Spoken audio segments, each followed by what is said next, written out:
चलिए हम लोग आज फिर एक नए क्वेश्चन पे बात करते हैं और थोड़ा सा ये दृष्टि डालते हुए चलें कि पिछले लेक्चर में हम लोग किन किन टॉपिक पे बात की है।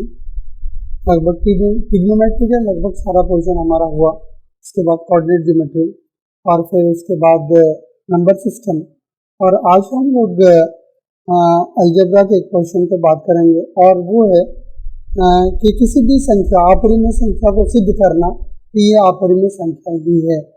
और ये क्वेश्चन बोर्ड के एग्जाम के पॉइंट ऑफ व्यू से बहुत इंपॉर्टेंट है और अक्सर पूछा ही जाता है। तो चलिए हम लोग स्टार्ट करते हैं एक्सरसाइज 1.3 से ही।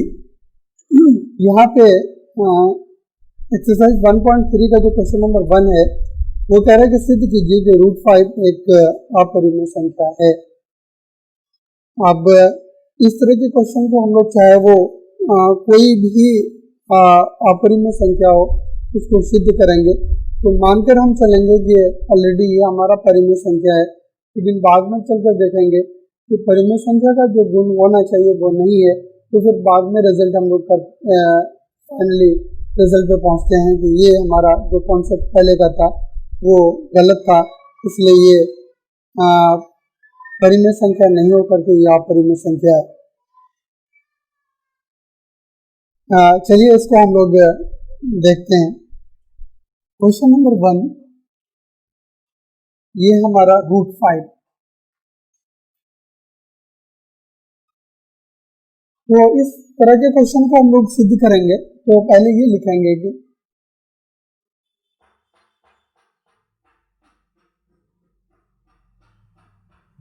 यदि संभव है, यदि संभव तो माना कि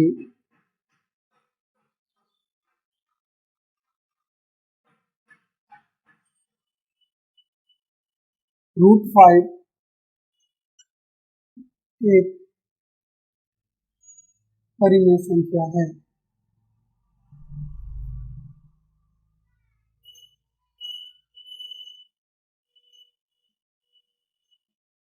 परिमेय संख्या है।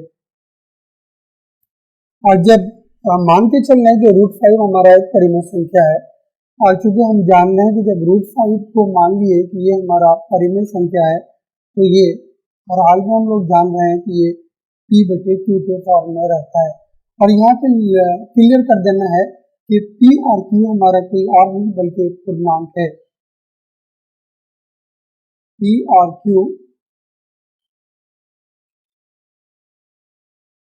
पूर्णांक है तथा इसमें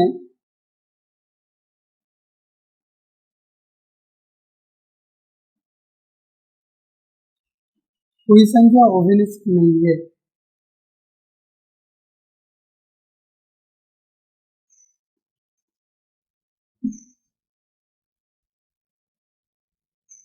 ओविलिस्क का मतलब हो गया कि इसमें कोई भी संख्या कॉमन नहीं है। इसको ऐसे समझिए आप कि जैसे एक संख्या है, मतलब परिमेय संख्या 3/5 के रूप में, अगर इसमें से कोई कॉमन निकालें तो कभी भी नहीं निकलेगा, लेकिन अगर इसी को हम ऐसे लिखें 2/4 तो हम देखेंगे कि ये 2 और 2 गुना 2, तो यहाँ 2 और 2 कॉमन है। लेकिन यहाँ पे जो हम मान के चले P/Q, इसमें कोई भी कॉमन नहीं है, इसमें कोई भी ओविलिस्क नहीं है, ये कहने का अर्थ। अब यहाँ पे √5 बराबर P/Q हुआ तो हम इस इक्वेशन के दोनों तरफ स्क्वायर करते हैं, ये P/Q कर सकते हैं, और जब स्क्वायर करेंगे तो √5 और स्क्वायर ये आपका 5 बचा, और इधर P²/Q², ठीक है। अब यहाँ पे इस सिचुएशन को और हम लोग आगे बढ़ते हैं। क्या इसको ऐसे लिखा जा सकता है 5 इंटू ये Q और इक्वल टू P²/Q लिखा जा सकता है। देखिए ये जो सिचुएशन यहाँ पे लाया गया इसके पीछे उद्देश्य ये है कि अगर ये P²/Q, अगले स्टेप में हम इसको ऐसा लिख सकते हैं, ये हमारा पूर्णांक होगा हर हाल में, और ये हमारा भिन्न होगा। थोड़ा इसको अब यहाँ पे ये जो सिचुएशन हमारा आया पूर्णांक और भिन्न, इसको पहले समझ लेते हैं हम लोग। पूर्णांक हम लोग पहले से जान रहे हैं कि एक संख्या जो आपका परिमेय संख्या जिसमें आपको चिन्ह निगेटिव और पॉजिटिव साथ में अगर जीरो आ जाता है पूर्णांक, तो ये हमारा चूंकि धनात्मक पूर्णांक है। और भिन्न का मतलब हो गया कि इसको समझिए कि पी स्क्वायर बटे क्यू को भिन्न क्यों लिखते हैं, जिसे हम पहले से मान चुके हैं कि ये पी बटे क्यू के फॉर्म में, तो पी बटे क्यू के फॉर्म में ये 2/3 हो सकता है। अगर हम इसका स्क्वायर किए 2 दूनी 4 और 3 तिया 9, और यहाँ से अगर इस 9 को हम ऐसे लिख रहे थे ना, तो ये 3 इधर चला गया 5 के साथ, 5 into 3, और इधर बचा आपका 4/3। अगर आप इसको हल करेंगे, ये तो 5 गुना 3 15, ये तो पूर्णांक ही हुआ, और 4/3 को आप हल करें तो इसका मान दशमलव में आएगा। और कभी भी पूर्णांक और दशमलव किसी भी हाल में बराबर नहीं। और यही हम लोग दिखाना चाह रहे हैं कि 5Q और ये साइड हमारा पूर्णांक हुआ और ये साइड हमारा भिन्न है।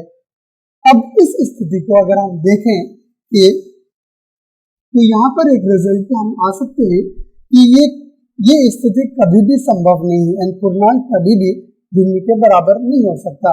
क्योंकि मान करके चले थे पी बटे क्यू, लेकिन सिचुएशन यहाँ पे आ गया कि ये पूर्णांक और भिन्न आपस में बराबर होंगे। अब यहाँ पे इस तरह के स्थिति पे आने के बाद हम लोग लिखते हैं, क्या कह रहे हैं कि ये असंभव, ये स्थिति कभी भी संभव नहीं हो सकता। अर्थात हमारी पूर्व की मान्यता जो हम मानकर चले थे कि यह हमारा परिमेय संख्या है, वो गलत थी, और यही हमारा मतलब प्रूफ हुआ। अब यहाँ पे देखिए इस तरह का क्वेश्चन मतलब अलग अलग हो सकता है। यहाँ पे हम √5 देख रहे हैं, कहीं आप √3 देखेंगे, कहीं √7। तो यही प्रोसेस हमारा रहेगा इस तरह के क्वेश्चन को सिद्ध करने के लिए कि ये हमारा अपरिमेय संख्या है। ठीक है,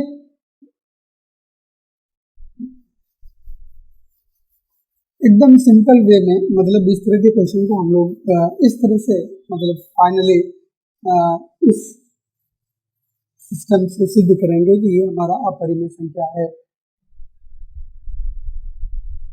अब क्वेश्चन नंबर 2 पे, और यहाँ पर भी हम थोड़ा आपको हिंट्स देकर आगे बढ़ते हैं या देखते हैं, समझाने की कोशिश करते हैं। क्वेश्चन नंबर 2 हमारा है, फिर एक संख्या है और वो कह रहा है कि सिद्ध कीजिए कि 3 + 2√5 एक अपरिमेय संख्या है। 3 + 2√5।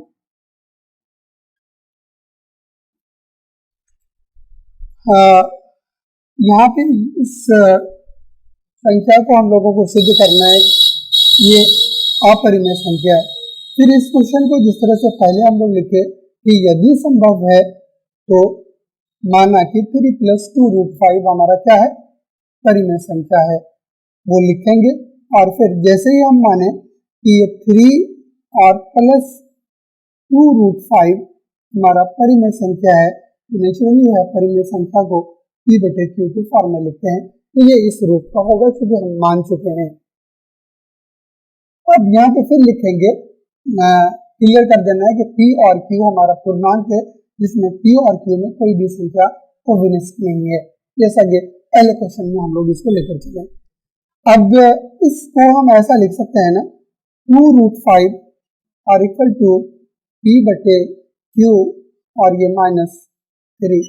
ठीक है, अब √5 और इसको ऐसा लिखा जा सकता है, और इस 2 को अगर लेके आए इधर आप, तो ये 2Q और माइनस ये 3/2 होगा।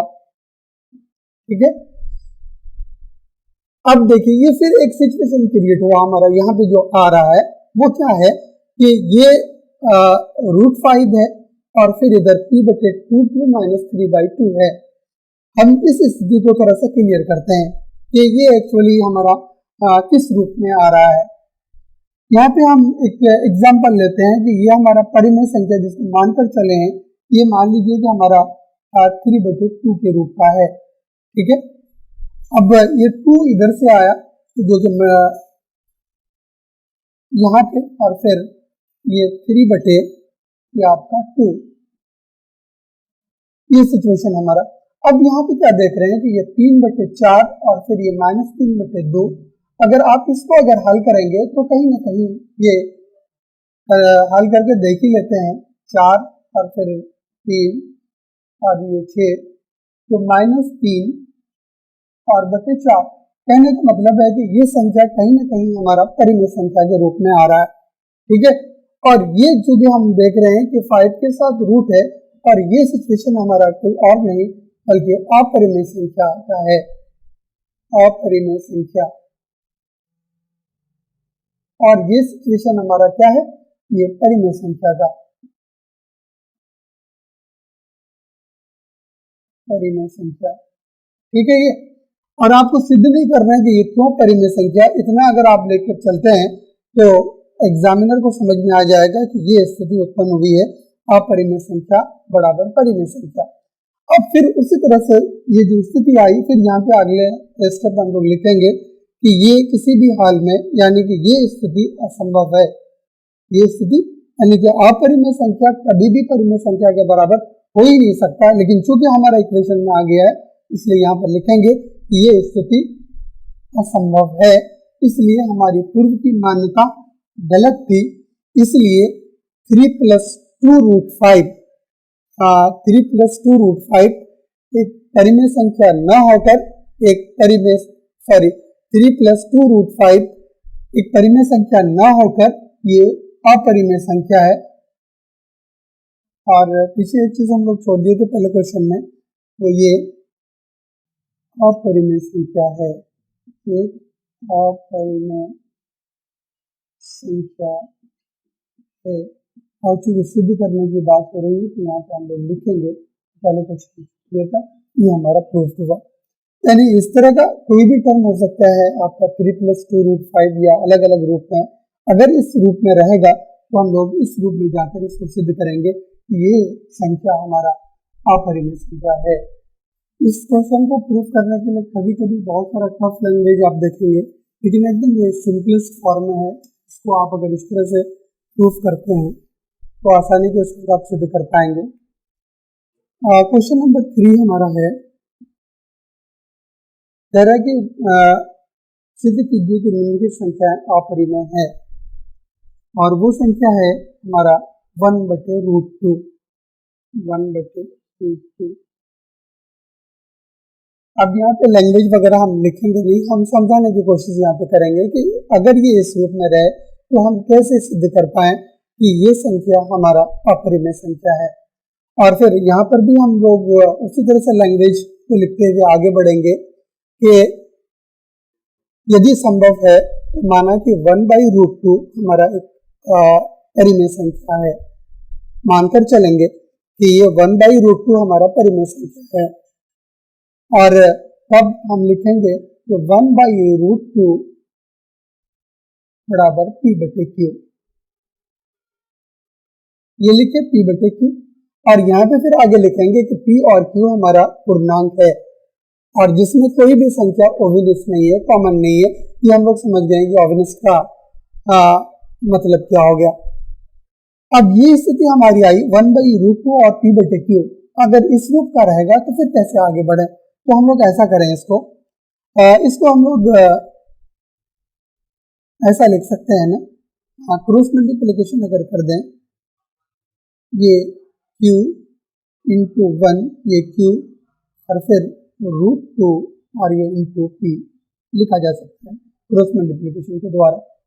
ये फिर अगर करें, ये वाली स्थिति जब आई तो हम ऐसा लिख सकते हैं ना, ये q बटे ये p और फिर ये =√2 एकदम हो सकता है।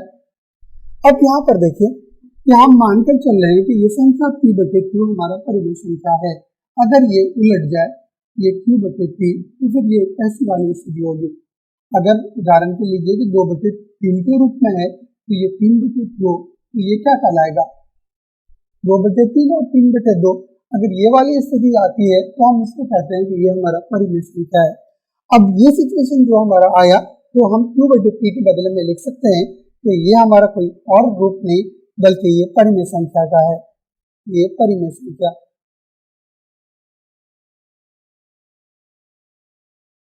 और ये वाली स्थिति, और चूंकि हम पहले से जान रहे हैं कि वो संख्या जो p बटे q के फॉर्म में नहीं हो, उसको सीधा पहचानने का तरीका है कि संख्या के ऊपर अगर रूट है और उसका वर्गमूल नहीं निकलता है तो हम कहते हैं कि वो संख्या हमारा अपरिमेय संख्या है। तो ये √2 को हम लिख सकते हैं कि ये हमारा अपरिमेय संख्या है, अपरिमेय संख्या।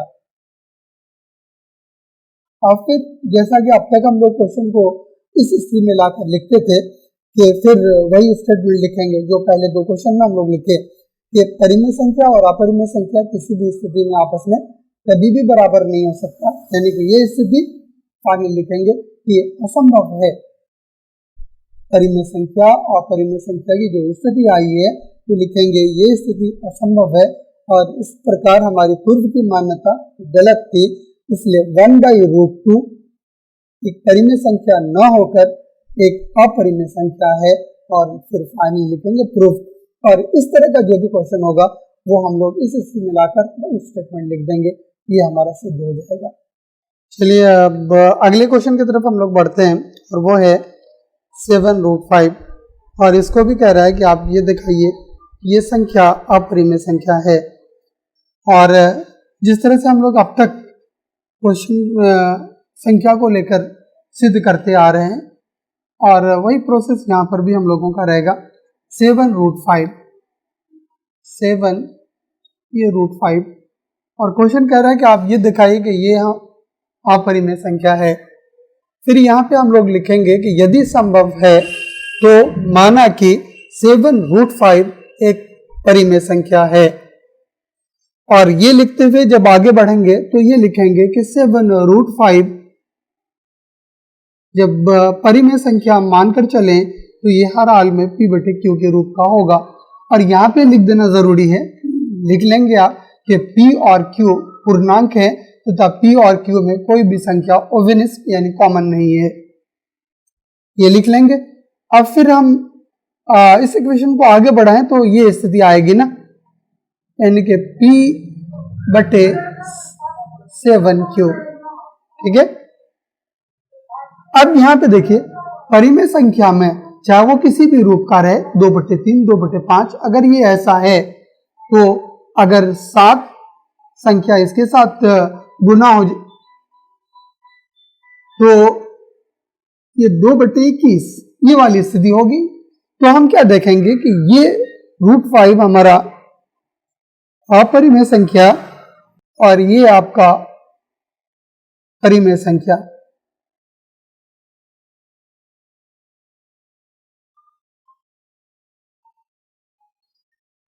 अब ये जैसी स्थिति आती है तो हम लोग लिखेंगे कि ये स्थिति असंभव है। असंभव के पीछे कारण यही है कि कभी भी अपरिमेय संख्या परिमेय संख्या के बराबर होगा ही नहीं, ये स्थिति असंभव है। इस प्रकार हमारी पूर्व की मान्यता क्या थी? 7√5 जो मानकर चले थे कि हमारा परिमेय संख्या है वो गलत है, इस प्रकार लिख देंगे। इसलिए 7√5 एक परिमेय संख्या न होकर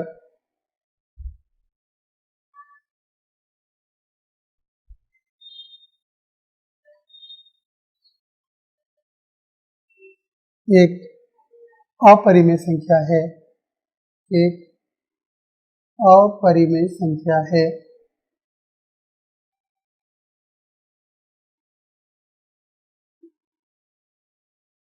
और यही हमारा प्रूफ करना था, जो कि प्रूफ हुआ। इस तरह के क्वेश्चन को हम लोग इस तरह से मतलब सिद्ध करेंगे कि ये अपरिमेय संख्या है। और उसी क्रम में एक लास्ट क्वेश्चन है, उस पर भी बात करते आगे चलते हैं, और है वो 6 प्लस क्वेश्चन नंबर 3 का ही तीसरा क्वेश्चन है, वो है 6 प्लस √2। ये हमारा संख्या है 6। ये भी दिखाना है कि 6 प्लस √2 हमारा एक अपरिमेय संख्या है।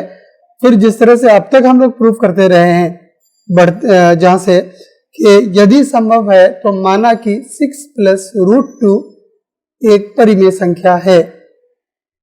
ये लिखेंगे और फिर अगले स्टेप में ये लिखेंगे कि 6 प्लस रूट 2 हमारा परिमेय संख्या तो p बटे q के रूप का होगा।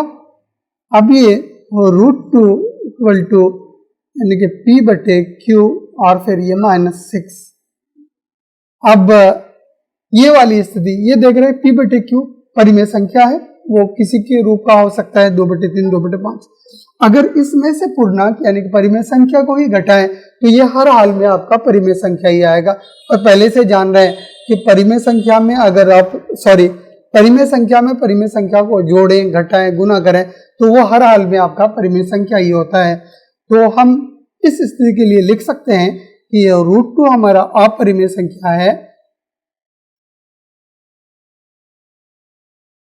ये अपरिमेय संख्या और ये हमारा परिमेय संख्या, ये परिमेय संख्या। फिर पहले ही की तरह लिखेंगे कि ये स्थिति असंभव है। इस प्रकार हमारी पूर्व की मान्यता गलत थी, अर्थात 6 प्लस रूट 2 एक परिमेय संख्या न होकर ये एक अपरिमेय संख्या है। लिखकर हम लोग फाइनल लिखेंगे कि हमारा प्रूफ हो गया। तो इस तरह के क्वेश्चन को हम लेकर इसी तरह से सिद्ध करेंगे कि ये संख्या हमारा अपरिमेय संख्या है।